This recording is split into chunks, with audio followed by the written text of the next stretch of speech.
personal brand is the mix of your skills, your experience, the things that you do, where you work, and all of that comes into a magic.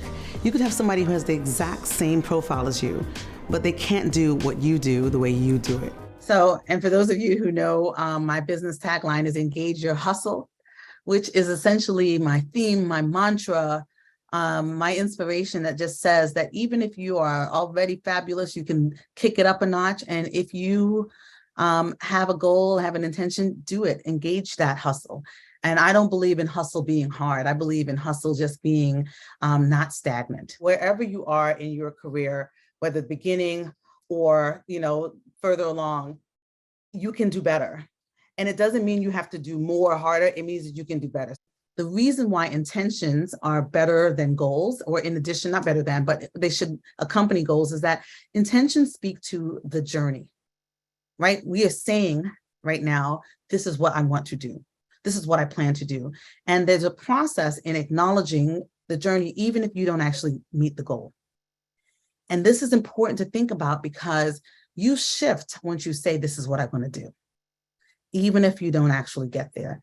Your reputation is what it is, and your brand can help you to navigate, right, in order to hopefully shift it if it's not what you want, or to align and continually align and grow with you as you progress throughout your career. If you're not comfortable with promoting your own brand, get a squad. Get a squad. I am so often being like, hey, say this. Thanks. People say it with this sort of like, I don't have a brand, I'm not a can of Coca-Cola. And I say, when I get a can of Coca-Cola, I know exactly what to expect. I know what it should look like. I know what it should taste like. With you, I'm not sure if we're doing Bobo soda or if it's Pepsi, right? I want to know what to expect, and I want to know that there's going to be consistency with you and how you show up. That's a part of branding. I've also done things that allows folks to consider me as a leader. And I've also stepped up and called myself a leader. So I believe in branding. And so you will hear me say often, leadership is important to me, because it is. But as I say that, you are hearing, oh, Paula, she must be a leader. That's it. Take a stand about your brand.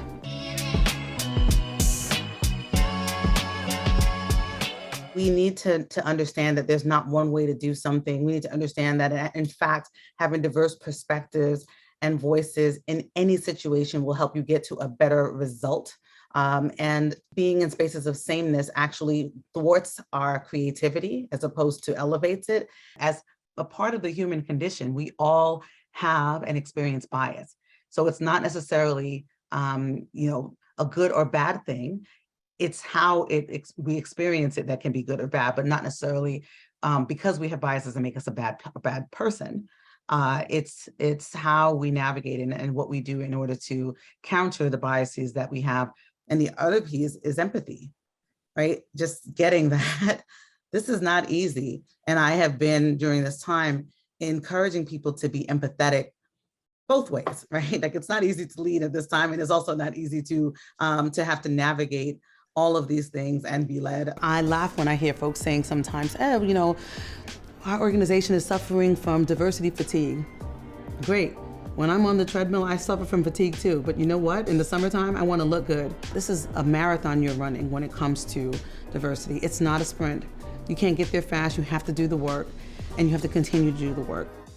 The big wave of the 2020 has been that people understand that they have a choice in workplaces, and they will exercise that choice over and over again and choose themselves over choosing to be in environments where they feel excluded, as if they don't belong, or are constantly referred to as the wrong name, right? All of the above. And so it's incumbent upon us as leaders and colleagues and folks who are within the same spaces to want to have our folks feel wanted, loved, valued. People are not robots. Right? And the people who are working in our spaces, who we are colleagues and who, report to us, whatever the dynamic is, they're people.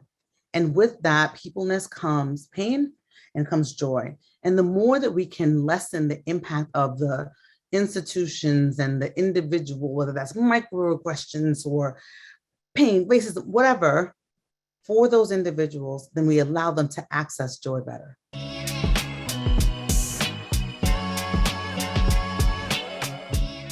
mentor is somebody who is going to show a mentee about how to navigate in a space. It's great when a mentor has been down that path before, can tell you about all the landmines you need to avoid, all the things that they wish they had done differently, etc. Some of the work that I do is helping to put sponsorship programs together, or to facilitate somewhere in there, or helping with the crafting of. And the definition of success sort of at the end is important to determine right at the beginning. So it cannot be, and I'm saying this to all of you, this is free consulting, it cannot be that they have to become the you, that they have to be the partner. It is making sure they end up better than they were when they started. So this is another place where oftentimes the legal profession does not do so well, where you'll have people at different stages who say, well, I'm not really sure where I'm supposed to be. And then I'm not getting feedback that benchmarks me against the people who are similarly situated. So another best practice when it comes to talent development within firms is to say, if you are first year, second year, third year, if you are a legal assistant and you're 6 months and a year in, et cetera, you should have hit these points in terms of your development. And if you haven't, then we should be talking about this. And so often I hear about people being paired with potential sponsors who say, I'm just doing this so I don't get fined, right? Or say nothing and don't actually participate, and they feel unable to speak up to say, I'm not getting what I expected to get. The trajectory of underrepresented groups can be shifted dramatically when people make the commitment to sponsor. When folks say, I don't know what to do, my hair, I don't know what to do, and I'm like, I know what you can do.